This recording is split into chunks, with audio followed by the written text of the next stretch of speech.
നമസ്കാരം. ഒരാഴ്ചത്തെ ലോകവിശേഷങ്ങളുമായി വേൾഡ് ഡെസ്കിലേക്ക് ഏവർക്കും സ്വാഗതം. സുനിത വില്യംസിനെ തിരികെ കൊണ്ടുവരാൻ ISRO പരിശ്രമിക്കുമോ എന്ന ചോദ്യം ഉയർന്നു വരുന്നു. മറുപടിയുമായി ISRO chairman S Somanathan.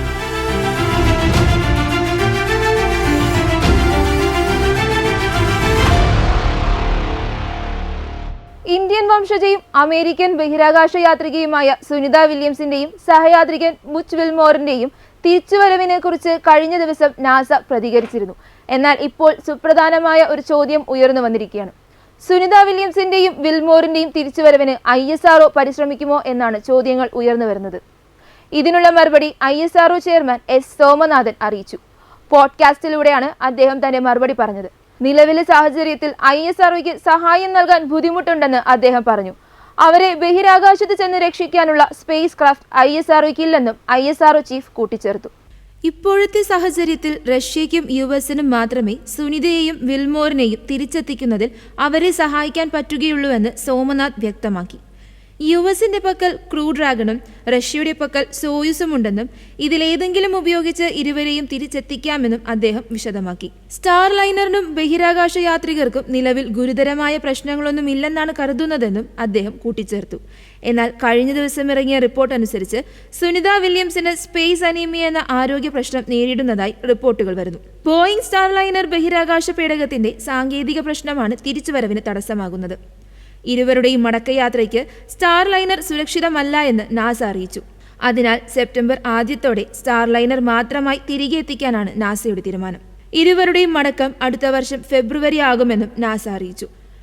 June 5-ന് 8 ദിവസത്തെ ദൗത്യത്തിനായി സുനിത വില്യംസും വിൽമോറും ബഹിരാകാശ നിലയത്തിലേക്ക് പുറപ്പെട്ടിരുന്നു. ജൂൺ 7-ന് ISS-ലെത്തി തിരികെ ജൂൺ 13-ന് വരാനായിരുന്നു പദ്ധതി തയ്യാറാക്കിയിരുന്നത്. എന്നാൽ സ്റ്റാർ ലൈനറിന്റെ തകരാറ് മൂലം സുനിത വില്യംസും വിൽമോറും ബഹിരാകാശ നിലയത്തിൽ കുടുങ്ങുകയായിരുന്നു. ത്രസ്റ്ററുകൾക്കുണ്ടായ തകരാറുകളും ഹീലിയം ചോർച്ചയുമാണ് പ്രധാന പ്രശ്നം. സ്പേസ് എക്സിന്റെ വിക്ഷേപണം മോശം കാലാവസ്ഥയെ തുടർന്ന് മാറ്റിവെച്ചു. ഈലോൺ മസ്കിന്റെ ഉടമസ്ഥതയിലുള്ള സ്പേസ് എക്സിന്റെ ആദ്യ ബഹിരാകാശ നടത്ത ദൗത്യമായ പോളാരിസ് ഡോണിന്റെ വിക്ഷേപണമാണ് വീണ്ടും മാറ്റിവെച്ചത്. ബുധനാഴ്ച രാവിലെ ഫ്ലോറിഡയിലെ നാസയുടെ സ്പേസ് സെന്ററിൽ നിന്നാണ് വിക്ഷേപണം നടക്കേണ്ടിയിരുന്നത്.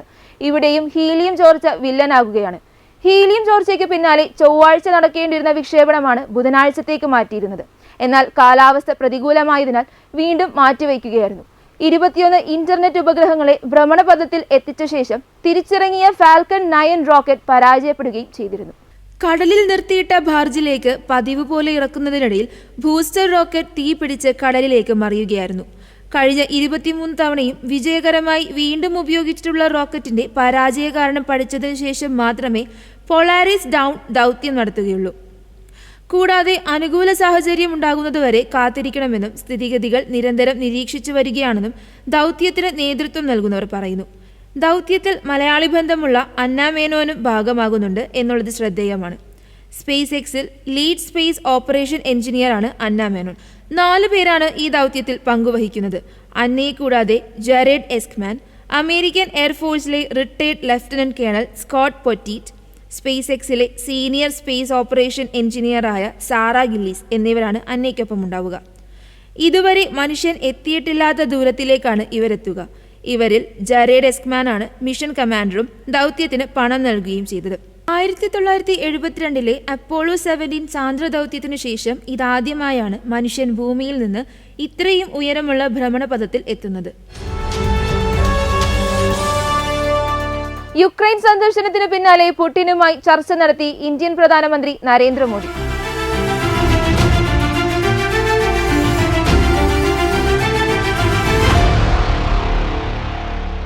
കഴിഞ്ഞ ആഴ്ചയിൽ നടന്ന യുക്രൈൻ സന്ദർശനത്തിന് ശേഷം US പ്രസിഡന്റ് ജോ ബൈഡനുമായും റഷ്യൻ പ്രസിഡന്റ് വ്ളാഡിമിർ പുടിനുമായും ടെലിഫോൺ സംഭാഷണം നടത്തി പ്രധാനമന്ത്രി നരേന്ദ്രമോദി. അടുത്തിടെ നടത്തിയ യുക്രൈൻ സന്ദർശനത്തിന്റെ ഉൾക്കാഴ്ചകൾ മോദി പുടിനുമായി പങ്കുവച്ചു. റഷ്യ യുക്രൈൻ സംഘർഷത്തെക്കുറിച്ച് റഷ്യൻ പ്രസിഡന്റ് വ്ളാഡിമിർ പുടിനും ഇന്ത്യൻ പ്രധാനമന്ത്രി നരേന്ദ്രമോദിയും അവരുടെ അഭിപ്രായങ്ങൾ പങ്കുവച്ചു. പരസ്പര താൽപര്യമുള്ള വിവിധ പ്രാദേശിക ആഗോള വിഷയങ്ങളെക്കുറിച്ചും മോദിയും പുടിനും കാഴ്ചപ്പാടുകൾ കൈമാറി. സംഘർഷത്തിന് ശാശ്വതവും സമാധാനപൂർണവുമായ പരിഹാരം കാണുന്നതിന് നയതന്ത്ര ചർച്ചകളുടെ പ്രാധാന്യത്തെക്കുറിച്ചും മോദി ആവർത്തിച്ചു. ബന്ധപ്പെട്ട എല്ലാ കക്ഷികളും തമ്മിലുള്ള ആത്മാർത്ഥവും പ്രായോഗികവുമായ ഇടപെടലിനും അദ്ദേഹം ഊന്നൽ നൽകി. ഇരു രാജ്യങ്ങളും തമ്മിലുള്ള അടുത്ത ബന്ധം തുടർന്നും മുന്നോട്ട് കൊണ്ടുപോകുന്നതിനും മോദിയും പുടിനും തമ്മിൽ ധാരണയായി. കൂടാതെ ഇന്ത്യയും റഷ്യയും തമ്മിലുള്ള സവിശേഷവും പ്രത്യേകവുമായ തന്ത്രപ്രധാന പങ്കാളിത്തം കൂടുതൽ ശക്തിപ്പെടുത്തുന്നതിനുള്ള നടപടികളും ഇരു നേതാക്കളും ചർച്ച ചെയ്തു. റഷ്യ യുക്രൈൻ സംഘർഷം പരിഹരിക്കാനുള്ള നീക്കങ്ങളിൽ ഇന്ത്യൻ പ്രധാനമന്ത്രിയുടെ സഹകരണം മോദിയുടെ ഇക്കഴിഞ്ഞ ഓഗസ്റ്റ് 23 നടന്ന സന്ദർശന വേളയിൽ യുക്രൈൻ പ്രസിഡന്റ് വ്ളാഡിമിർ സെലൻസ്കി തേടിയിരുന്നു. ഇരു രാജ്യങ്ങളും സമാധാനത്തിനുള്ള ക്രിയാത്മക വഴികൾ തേടണമെന്ന് അന്ന് നരേന്ദ്രമോദി നിർദ്ദേശിച്ചിരുന്നു. യുക്രൈന് മെഡിക്കൽ ക്യൂബ് അടക്കമുള്ള സഹായം സന്ദർശന വേളയിൽ ഇന്ത്യ കൈമാറിയിരുന്നു. സംഘർഷ മേഖലയിലെത്തി സെലൻസ്കിയെ ആലിംഗനം ചെയ്ത മോദി ഇന്ത്യ യുക്രൈന് എതിരല്ല എന്ന സന്ദേശം നൽകിയാണ് മടങ്ങിയത്. ഒരു മാസം മുമ്പ് റഷ്യയിലെത്തി വ്ളാഡിമിർ പുടിനെ ആലിംഗനം ചെയ്തതുയർത്തിയ കടുത്ത അതൃപ്തി കൂടിയാണ് അന്ന് മോദി പരിഹരിച്ചത്. യുദ്ധം നടക്കുന്ന യുക്രൈനിലെ പ്രധാനമന്ത്രിയുടെ സന്ദർശനം വളരെ ശ്രദ്ധേയമായിരുന്നു. റഷ്യ യുക്രൈൻ സംഘർഷത്തിൽ ഇന്ത്യ മാധ്യസ്ഥം വഹിക്കുന്നത് വളരെ അഭിമാനകരമായ നിമിഷമാണ്. യുക്രൈൻ സന്ദർശനത്തിന് പിന്നാലെ US പ്രസിഡന്റ് ജോ ബൈഡനുമായും മോദി ഫോണിൽ സംസാരിച്ചിരുന്നു. യുക്രൈനിലെ സ്ഥിതിഗതികൾ ചർച്ച ചെയ്യവേ മോദി സന്ദർശനം വിശദീകരിച്ചു. സംഭാഷണത്തിനും നയതന്ത്രത്തിനും അനുകൂലമായ ഇന്ത്യയുടെ സ്ഥിരമായ നിലപാട് മോദി ബൈഡനോട് ആവർത്തിച്ചു. സമാധാനവും സ്ഥിരതയും എത്രയും വേഗം പുനഃസ്ഥാപിക്കുന്നതിന് പൂർണ്ണ പിന്തുണ അറിയിക്കുകയും ചെയ്തു. അടുത്ത ബന്ധം മുന്നോട്ട് കൊണ്ടുപോകുന്നതിന് ഇരു നേതാക്കളും ധാരണയായി. ഇതിനിടയിൽ അമേരിക്കയ്ക്ക് മുന്നറിയിപ്പുമായി റഷ്യ മുന്നോട്ട് വന്നിരിക്കുകയാണ്. മൂന്നാം ലോക മഹായുദ്ധമുണ്ടായാൽ യൂറോപ്പിൽ ഒതുങ്ങില്ലെന്നായിരുന്നു അമേരിക്കയ്ക്ക് റഷ്യയുടെ മുന്നറിയിപ്പ്. യുക്രൈന്റെ കുർസ്ക് അധിനിവേശവുമായി ബന്ധപ്പെട്ടാണ് പ്രതികരണം. അധിനിവേശത്തിന് പാശ്ചാത്യ രാജ്യങ്ങൾ നൽകുന്ന പിന്തുണ തീക്കളിയാണെന്ന് വിദേശകാര്യമന്ത്രി സെർജി ലാവ്റോവ് മുന്നറിയിപ്പ് നൽകി. പാശ്ചാത്യ മിസൈലുകൾ ഉപയോഗിച്ച് റഷ്യയിലേക്ക് യുക്രൈൻ കടന്നുകയറുന്നതിനെക്കുറിച്ചാണ് റഷ്യയുടെ പ്രതികരണം. ആഗസ്റ്റ് 6-നാണ് റഷ്യയുടെ പടിഞ്ഞാറൻ കുർസ്ക് മേഖലയിലേക്ക് യുക്രൈൻ കടന്നുകയറിയത്. ഇതിന് തക്കതായ മറുപടി റഷ്യ നൽകുമെന്ന് യുക്രൈന് മുന്നറിയിപ്പ് നൽകിയിരിക്കുകയാണ് റഷ്യൻ പ്രസിഡന്റ് വ്ളാഡിമിർ പുടിൻ. യുക്രൈന് ആയുധങ്ങൾ നൽകിക്കൊണ്ട് പാശ്ചാത്യ രാജ്യങ്ങൾ പ്രശ്നങ്ങൾ ചോദിച്ചു വാങ്ങുകയാണെന്നും റഷ്യൻ വിദേശകാര്യമന്ത്രി സെർജി ലാവ്റോവ് കൂട്ടിച്ചേർത്തു. 2022 യുക്രൈനിൽ ആക്രമണം തുടങ്ങിയതു മുതൽ ആണവശക്തികൾ ഉൾപ്പെടുന്ന വിശാലമായ യുദ്ധത്തിന്റെ അപകട സാധ്യതയെക്കുറിച്ച് റഷ്യ പറയുന്നുണ്ടായിരുന്നു. US നേതൃത്വത്തിലുള്ള നാറ്റോ സഖ്യവുമായി പ്രശ്നത്തിനില്ലെന്നും റഷ്യ വ്യക്തമാക്കി. റഷ്യയുടെ 2020 ആണവ നയം പറയുന്നത് രാജ്യത്തിന്റെ നിലനിൽപ്പ് ഭീഷണിയായാൽ ആണവായുധം ഉപയോഗിക്കും എന്നാണ്. ബ്രിട്ടീഷ് ടാങ്കുകളും US റോക്കറ്റ് സംവിധാനങ്ങളും ഉൾപ്പെടെയുള്ള പാശ്ചാത്യ ആയുധങ്ങൾ യുക്രൈൻ കുർസ്കിൽ ഉപയോഗിച്ചതായി റഷ്യ ആരോപിച്ചു. കുർസ്കിലെ പാലങ്ങൾ തകർക്കാൻ അമേരിക്കയുടെ മിസൈലുകൾ ഉപയോഗിച്ചതായി യുക്രൈൻ തന്നെ സമ്മതിച്ചതായും റഷ്യ ആരോപിച്ചു. എന്നാൽ യുക്രൈന്റെ കുർസ്ക് പദ്ധതികളെക്കുറിച്ച് അറിവില്ലായിരുന്നുവെന്നും ഈ ഓപ്പറേഷനിൽ തങ്ങൾ പങ്കെടുത്തിട്ടില്ലെന്നുമാണ് അമേരിക്കയുടെ വിശദീകരണം.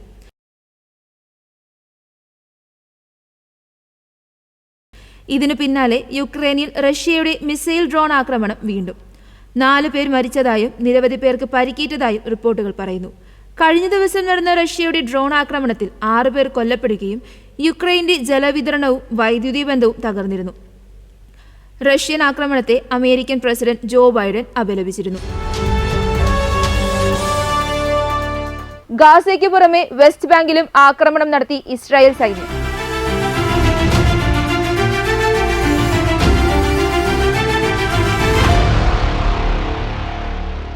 ഗാസയ്ക്ക് പിന്നാലെ വെസ്റ്റ് ബാങ്കിലും ആക്രമണം നടത്തിയിരിക്കുകയാണ് ഇസ്രായേൽ. വെസ്റ്റ് ബാങ്കിന്റെ വടക്കൻ മേഖലയായ ജെനിൻ, തുൽക്രം, നാബ്ലൂസ്, ടുബാസ് എന്നീ പ്രദേശങ്ങൾ ലക്ഷ്യം വെച്ചായിരുന്നു ആക്രമണം നടത്തിയത്. ബുധനാഴ്ച രാത്രിയോടെയായിരുന്നു ഇസ്രായേൽ സേനയുടെ വെസ്റ്റ് ബാങ്ക് ആക്രമണം. ഗാസയിൽ 5 സ്ത്രീകളും 5 കുട്ടികളും ഉൾപ്പെടെ 34 പേരാണ് മരിച്ചത്. ഇസ്രായേൽ സേന പതിറ്റാണ്ടുകൾക്ക് ശേഷമാണ് പ്രമുഖ പാലസ്തീൻ നഗരങ്ങളെയെല്ലാം ലക്ഷ്യമിട്ട് സൈനിക നീക്കം നടത്തുന്നത്. ജെനിൻ, തുൽക്രം എന്നിവിടങ്ങളിൽ ഇറാന്റെ സഹായത്തോടെ പ്രവർത്തിക്കുന്ന ഇസ്ലാമിക തീവ്രവാദ കേന്ദ്രങ്ങളാണ് പ്രധാന ലക്ഷ്യമെന്നും ഇസ്രായേൽ വിദേശകാര്യമന്ത്രി ഇസ്രായേൽ കാറ്റ്സ് അറിയിച്ചു. ഇസ്രായേലിനെതിരെ വെസ്റ്റ് ബാങ്കിൽ പുതിയ യുദ്ധമുന്നണി തുറക്കാൻ ഇറാൻ ശ്രമിക്കുന്നതായും അദ്ദേഹം ആരോപിച്ചു. ഇസ്രായേൽ സൈനിക നീക്കം ഏറ്റുമുട്ടലുകളിൽ കലാശിക്കുന്നതായും റിപ്പോർട്ടുകൾ പുറത്തുവരുന്നു. മധ്യ ഗസയിലെ ദൈർ അൽ ബഹാലിയിലെ അഭയകേന്ദ്രമായ സ്കൂളിൽ നടത്തിയ ബോംബിംഗിൽ 6ഉം 17ഉം വയസ്സുള്ള സഹോദരങ്ങളടക്കം 8 പേരാണ് കൊല്ലപ്പെട്ടത്. ജനിൻ അഭയാർത്ഥി ക്യാമ്പിൽ ഏറ്റുമുട്ടലുണ്ടായി. ജനിനിലേക്കുള്ള പ്രധാന പാത അടച്ചു. ജനിനിലെ ഒരു ആശുപത്രിയിൽ ഇസ്രായേൽ സേന പ്രവേശിച്ചു. നബ്ലാസിലെ 2 അഭയാർത്ഥി ക്യാമ്പുകൾ ലക്ഷ്യമിട്ടാണ് സൈനിക നടപടി. ടൂബാസിലെ ഇസ്രായേൽ സേന നടത്തിയ ഡ്രോൺ ആക്രമണങ്ങളിൽ ഒട്ടേറെ പേർക്ക് പരിക്കേറ്റു. ഭീകരവാദ പ്രവർത്തനങ്ങൾ തടയുന്നതിനായി വ്യോമാക്രമണത്തിലൂടെയും അല്ലാതെയും തങ്ങൾ നടത്തിയ ഈ ഓപ്പറേഷനിൽ 5 ഭീകരരെ വധിച്ചതായി ഇസ്രായേൽ സൈന്യം അവകാശപ്പെട്ടിരുന്നു. അതേസമയം 2023 ഒക്ടോബർ 7 തുടങ്ങിയ ആക്രമണത്തിൽ 10 മാസം പിന്നിടുമ്പോൾ ഗസയിൽ 40,476 പലസ്തീനുകളുടെ ജീവൻ നഷ്ടമായെന്ന റിപ്പോർട്ട് പുറത്തു വന്നിട്ടുണ്ട്. ഭൂരിഭാഗവും കുഞ്ഞുങ്ങളും വൃദ്ധരും സ്ത്രീകളുമാണ് കൊല്ലപ്പെട്ടതെന്നാണ് റിപ്പോർട്ട് പറയുന്നത്. ആക്രമണത്തിൽ ഇതുവരെ 93,647 പേർക്ക് പരിക്കേറ്റിട്ടുണ്ടെന്നും കണക്കുകൾ പറയുന്നു. ഹമാസിന്റെ നിയന്ത്രണത്തിലുള്ള ആരോഗ്യ മന്ത്രാലയമാണ് ഇക്കാര്യം വ്യക്തമാക്കി റിപ്പോർട്ട് പുറത്തിറക്കിയത്.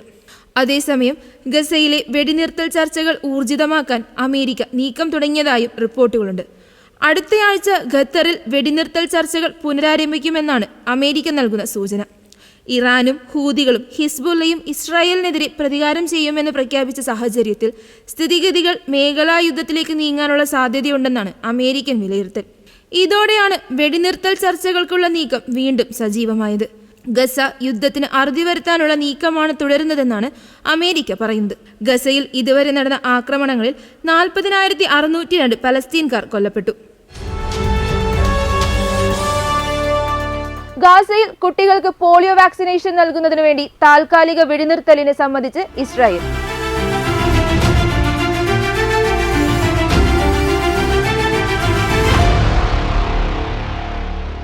ഗാസയിൽ പോളിയോ സ്ഥിരീകരിച്ച സാഹചര്യത്തിൽ വാക്സിൻ നൽകുന്നതിനായി താൽക്കാലികമായി വെടിനിർത്തണമെന്ന് ഐക്യരാഷ്ട്രസഭ ആഹ്വാനം ചെയ്തിരുന്നു. ഇതിന്റെ പശ്ചാത്തലത്തിൽ 3 ദിവസത്തേക്ക് വെടിനിർത്തൽ സമ്മതിച്ചിരിക്കുകയാണ് ഇസ്രായേൽ. 25 വർഷങ്ങൾക്ക് ശേഷമാണ് ഗാസയിൽ പോളിയോ സ്ഥിരീകരിക്കുന്നത്.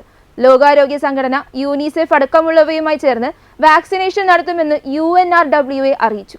മലിനജലം, മരുന്നുകളുടെ അഭാവം, ഇസ്രായേൽ ഉപരോധം കാരണം വ്യക്തിഗത ശുചിത്വത്തിന് ഉപയോഗിക്കുന്ന ഉൽപ്പന്നങ്ങളുടെ അഭാവം തുടങ്ങിയവയാണ് ഗാസയിൽ വൈറസ് പടരുന്നതിന് കാരണമെന്ന് ആരോഗ്യമന്ത്രി പുറത്തിറക്കിയ പ്രസ്താവനയിൽ പറഞ്ഞിരുന്നു. 10 വയസ്സിന് താഴെയുള്ള 6.5 ലക്ഷം കുട്ടികൾക്കാണ് പോളിയോ വാക്സിൻ നൽകുക. ഞായറാഴ്ച മുതൽ വാക്സിൻ നൽകാനാണ് ലോകാരോഗ്യ സംഘടനയുടെ തീരുമാനം. അടിയന്തരമായി കുട്ടികൾക്ക് വാക്സിനേഷൻ നൽകണമെന്ന് WHO അറിയിച്ചിരുന്നു. Update you first on the polio campaign, and then I want to update you a little bit over the general health situation. Well, first of all, a 2-round polio vaccination campaign will actually start on the 1st of September in the Gaza Strip. During each round of the campaign, the Palestinian Ministry of Health, in collaboration with WHO, UNICEF, UNRWA, and partners, will provide 2 drops of the novel oral polio vaccine type 2, so-called NOPV2, to more than 640,000 children under 10 years of age. ആദ്യം മധ്യ ഗസയിലും തുടർന്ന് തെക്കൻ ഗസയിലും വടക്കൻ ഗസയിലും 3 ദിവസത്തേക്ക് രാവിലെ 6 മുതൽ വൈകിട്ട് 3 വരെയാണ് വെടിനിർത്തൽ നിശ്ചയിച്ചിരിക്കുന്നത്. ഗസയിൽ 1 വയസ്സുള്ള കുട്ടിക്ക് പോളിയോ സ്ഥിരീകരിച്ച സാഹചര്യത്തിലാണ് അടിയന്തര വാക്സിനേഷനുമായി WHO മുന്നിലേക്ക് വന്നത്. 10 വയസ്സിന് താഴെയുള്ള 6.5 ലക്ഷം കുട്ടികൾക്കായിരിക്കും വാക്സിൻ നൽകുക. വാക്സിൻ നൽകുന്നതിനോടനുബന്ധിച്ച് വെടിനിർത്തലിന് സമ്മതിച്ചിരിക്കുകയാണ് ഇസ്രായേൽ. വാക്സിൻ വിതരണവുമായി സഹകരിക്കുമെന്ന് ഹമാസ് വൃത്തങ്ങളും വ്യക്തമാക്കി. 7000-ഓളം ആരോഗ്യ പ്രവർത്തകരെ നിയമിച്ചാണ് വാക്സിനേഷൻ നടത്തുന്നത്. ഞായറാഴ്ച ആരംഭിച്ച വാക്സിനേഷനായി 12 ലക്ഷം ഡോസ് ഗസയിൽ എത്തിച്ചതായി ലോകാരോഗ്യ സംഘടന അറിയിച്ചു. 4 ഡോസ് കൂടെ എത്തും. അതേസമയം കഴിഞ്ഞ ദിവസം വെസ്റ്റ് ബാങ്കിൽ ഇസ്രായേൽ ആക്രമണം കടുപ്പിച്ചു. ഒരേ സമയം 4 നഗരങ്ങളിലാണ് ഇസ്രായേൽ ആക്രമണം നടത്തിയതെന്നാണ് വിവരം. ജനവാസ മേഖലകളിൽ ഇസ്രായേൽ കൂട്ടക്കുരുതി നടത്തുകയാണെന്ന് പലസ്തീൻ ആരോപിച്ചു. എന്നാൽ തീവ്രവാദ വിരുദ്ധ ഓപ്പറേഷനാണ് തങ്ങൾ നടത്തിയത് എന്നാണ് ഇസ്രായേലിന്റെ വിശദീകരണം. UN പുറത്തുവിടുന്ന കണക്കുകളുടെ അടിസ്ഥാനത്തിൽ 128 പലസ്തീൻ സ്വദേശികളാണ് വെസ്റ്റ് ബാങ്കിൽ ഒക്ടോബർ 7 ശേഷം കൊല്ലപ്പെട്ടത്. ഇതിൽ 26 കുട്ടികളും ഉൾപ്പെടുമെന്ന് UN വിശദമാക്കിയിട്ടുണ്ട്. വിദേശ വിദ്യാർത്ഥികളുടെ ഒഴുക്കിന് പരിമിതി ഏർപ്പെടുത്തി ഓസ്ട്രേലിയ. വിസ ഫീസിൽ വൻ വർധനവ് ഏർപ്പെടുത്തി.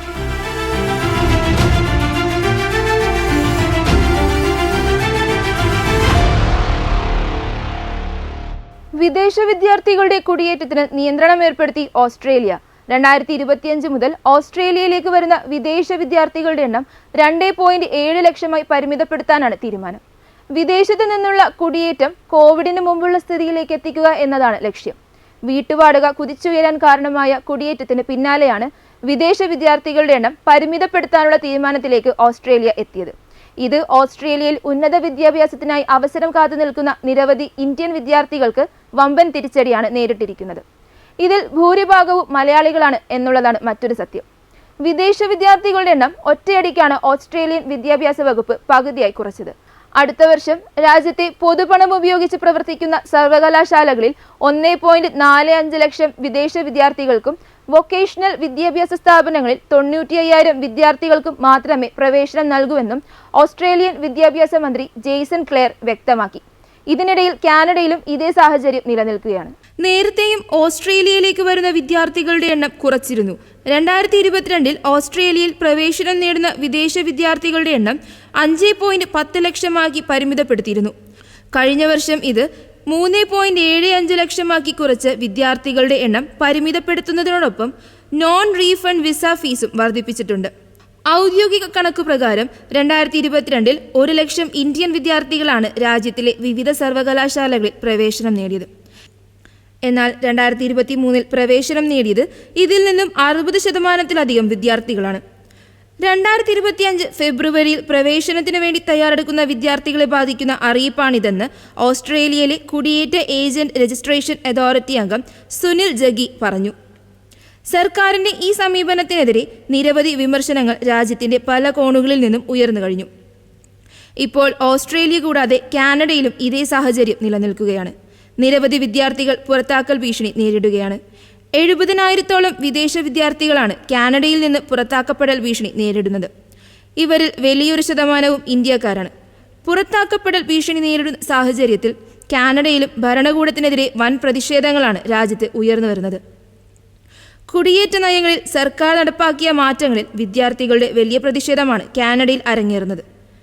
പ്രിൻസ് എഡ്വേർഡ് ഐലൻഡ് പ്രവിശ്യയിലെ നിയമനിർമ്മാണ സഭയ്ക്ക് മുന്നിലടക്കം 100 കണക്കിന് ഇന്ത്യൻ വിദ്യാർത്ഥികളാണ് കഴിഞ്ഞ ദിവസം പ്രതിഷേധവുമായി എത്തിയത്. ഓണ്ടാറിയോ, മാനിറ്റോബ, ബ്രിട്ടീഷ് കൊളംബിയ തുടങ്ങിയ മേഖലകളിലും സമാനമായ വിധത്തിൽ പ്രതിഷേധം അരങ്ങേറുന്നുണ്ട്. പുതിയ പ്രവിശ്യ നയങ്ങളിലൂടെ സ്ഥിരതാമസ അപേക്ഷകളിൽ 25% കുറവ് വരുത്താനും സ്റ്റഡി പെർമിറ്റ് പരിമിതപ്പെടുത്താനുമാണ് പുതിയ നയമാറ്റത്തിലൂടെ സർക്കാർ ലക്ഷ്യമിടുന്നത്. എന്നാൽ ഇത് നിരവധി വിദ്യാർത്ഥികൾക്ക് അപ്രതീക്ഷിത തിരിച്ചടിയാണ്. കഴിഞ്ഞ കുറച്ച് വർഷങ്ങളായി രാജ്യത്ത് ജനസംഖ്യാ വർധനയുടെ തോത് കൂടിയതാണ് നടപടിയെടുക്കാൻ കാരണമെന്നാണ് സർക്കാരിന്റെ വിശദീകരണം. ഫെഡറൽ ഡാറ്റ പ്രകാരം കഴിഞ്ഞ വർഷത്തെ 97% ജനസംഖ്യാ വർധനവിന് കാരണം കുടിയേറ്റമാണെന്നാണ് റിപ്പോർട്ട്. വർക്ക് പെർമിറ്റ് അവസാനിക്കുന്നതോടെ ഈ വർഷ അവസാനം നിരവധി ബിരുദധാരികൾ നാടുകടത്തലിന് വിധേയരാകേണ്ടി വരുമെന്ന് വിദ്യാർത്ഥി അഭിഭാഷക സംഘടനയായ നൗജവാൻ സപ്പോർട്ട് നെറ്റ്വർക്ക് മുന്നറിയിപ്പ് നൽകിയിരുന്നു. 2023 കാനഡയിലെ വിദ്യാർത്ഥികളിൽ 37% വിദേശ വിദ്യാർത്ഥികളാണെന്നാണ് കണക്ക്. ഇത് രാജ്യത്തെ ഭവനം, ആരോഗ്യ സംരക്ഷണം, മറ്റു സേവനങ്ങൾ എന്നിവയിൽ വലിയ സമ്മർദ്ദമാണുണ്ടാക്കുന്നതെന്നാണ് കനേഡിയൻ സർക്കാർ പറയുന്നത്. ഈ പ്രതിസന്ധി മറികടക്കാനാണ് അടുത്ത 2 വർഷത്തേക്ക് വിദേശ വിദ്യാർത്ഥികളുടെ സ്റ്റഡി പെർമിറ്റ് അപേക്ഷകൾക്ക് നിയന്ത്രണം ഏർപ്പെടുത്താനുള്ള നടപടി എന്നാണ് സർക്കാർ വ്യക്തമാക്കുന്നത്. പരിധി നിശ്ചയിക്കുന്നതോടെ 2024 ഏകദേശം 3,60,000 അംഗീകൃത സ്റ്റഡി പെർമിറ്റുകൾ നൽകാനാണ് സർക്കാർ ഉദ്ദേശിക്കുന്നത്. കുറഞ്ഞ വേതനത്തിൽ ജോലി ചെയ്യുന്ന വിദേശ തൊഴിലാളികളുടെ എണ്ണം സർക്കാർ വെട്ടിക്കുറയ്ക്കുമെന്ന് കനേഡിയൻ പ്രധാനമന്ത്രി ജസ്റ്റിൻ ട്രൂഡോ കഴിഞ്ഞ ദിവസം അറിയിച്ചിരുന്നു. ജോലിയും സ്ഥിരതാമസവും ആഗ്രഹിക്കുന്ന വിദേശ വിദ്യാർത്ഥികൾക്ക് ബിരുദാനന്തര വർക്ക് പെർമിറ്റ് ഏറെ നിർണായകമായിരുന്നു. 2022 IRCC കണക്കനുസരിച്ച് 5.51 ലക്ഷം അന്താരാഷ്ട്ര വിദ്യാർത്ഥികളാണ് ആ വർഷം കാനഡയിലെത്തിയത്. അതിൽ തന്നെ 2.264 ലക്ഷം പേരും, അതായത് 41% പേരും ഇന്ത്യക്കാരാണ്. 8 ലക്ഷത്തോളം അപേക്ഷകളാണ് നിലവിൽ പരിഗണനയിലുള്ളത്. ഇതോടെ വേൾഡ് ഡെസ്ക് പൂർണ്ണമാകുന്നു. കൂടുതൽ ലോകവിശേഷങ്ങളുമായി അടുത്തയാഴ്ച വീണ്ടും കാണാം. നന്ദി.